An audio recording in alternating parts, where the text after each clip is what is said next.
professor de Direito Penal André Perekmanes dá uma verdadeira aula com cheiro de esculacho e mostra com dados e fatos como Derrite é desprovido de inteligência, espia. Basicamente eles disseram o seguinte, Derrite, olha, como deu muita confusão, eu vou pegar o texto do meu parecer, tirar da lei, do vínculo à lei antiterrorismo e vou criar um marco regulatório, um marco legal novo, melhor dizendo. E aí a gente fica com a lei antiterrorismo, a lei das organizações criminosas e uma terceira lei. Do ponto de vista jurídico ou do processo, faz sentido ter uma lei à parte? E outra, faz sentido ter uma lei à parte em que a Polícia Federal aparece com menos poder, porque o último texto dele era isso, a Polícia Federal com menos poder para cumprir esse papel de combate ao crime organizado. Olha, Natuza, não, rigorosamente nenhum sentido. Quer dizer, o que importa aqui não é a forma, é o conteúdo. A Polícia Federal não pode, por força de lei infraconstitucional, ter as suas atribuições que estão previstas na Constituição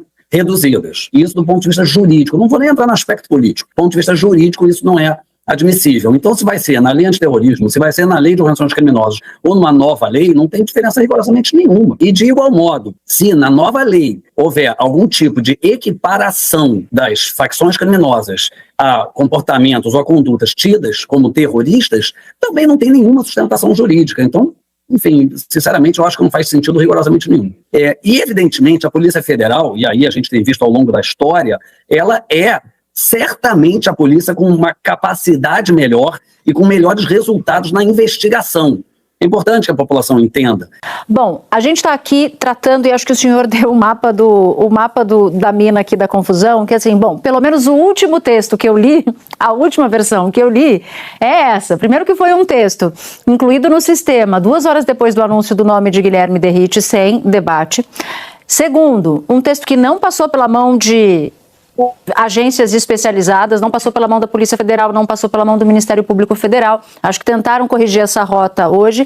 E eu queria que o senhor nos explicasse melhor dizendo, para quem está em casa, qual é a melhor forma de se montar uma legislação eficiente no nosso ordenamento jurídico. É rápido assim, ligeirinho, ou é com debate, com controvérsia, ideias contrárias e depois uma solução que contemple diversas partes? Olha, Natuza, a pior coisa, e aí obviamente eu não sou o primeiro nem serei o último a dizer isso, a pior coisa que a gente pode ter em matéria penal é o que a gente chama do populismo penal, que é justamente a criação de leis penais no clamor da sociedade ou por interesses políticos, eleitoreiros. Eu não vou entrar aqui na discussão, né, de como se deu essa movimentação, porque não cabe a mim, né, vocês fazem isso muito melhor do que eu.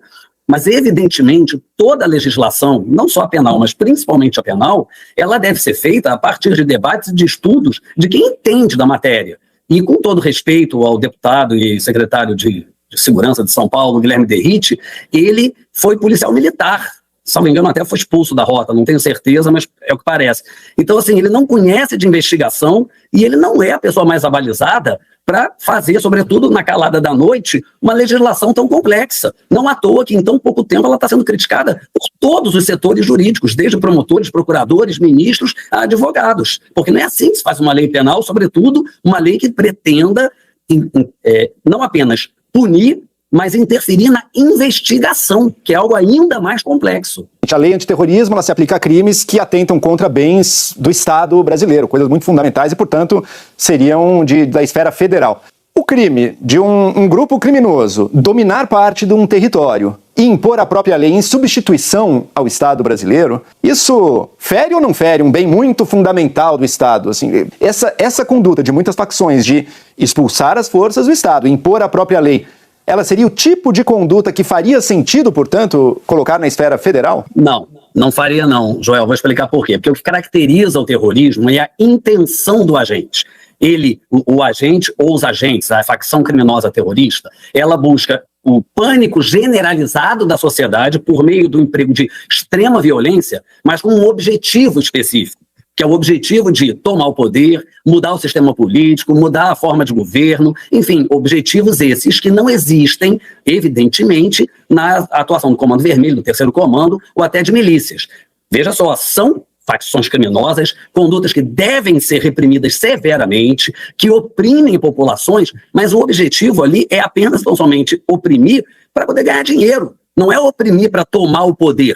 Se a consequência disso é o Estado não conseguir entrar, isso é próprio da atuação criminosa. Mas o objetivo dessas facções não se confunde com células terroristas que utilizam o pânico por meio da violência para intervir, de novo, nos poderes constituídos. Governo, sistema político, na legislação. O texto anterior de Derrite falava que quando a Polícia Federal entra na investigação, não necessariamente há uma transferência direto para a Justiça Federal. Eu queria que o senhor explicasse como fica nessa confusão essa jurisdição federal a partir do momento em que há uma investigação, em que há uma denúncia, se isso também pode complicar e atrapalhar investigações que envolvam, por exemplo, políticos federais, até na Câmara, emendas, ou mesmo essas facções que a gente vê que chegam no sistema financeiro. Olha, Ana, essa questão, na verdade, ela depende muito da atribuição que atualmente é dada à Polícia Federal. Vou explicar por quê. Porque, como eu disse, a Polícia Federal tem atribuição para diversas situações. Quando ela investiga crimes que ofendam bens, interesses ou serviços da União Federal e de todas aquelas outras figuras que eu disse, a competência vai ser da Justiça Federal, não há dúvida. Mas a Polícia Federal, atualmente, ela também atua em crimes de competência da Justiça Estadual, quando ela vem agregar esforços com as polícias civis estaduais, em crimes que sejam...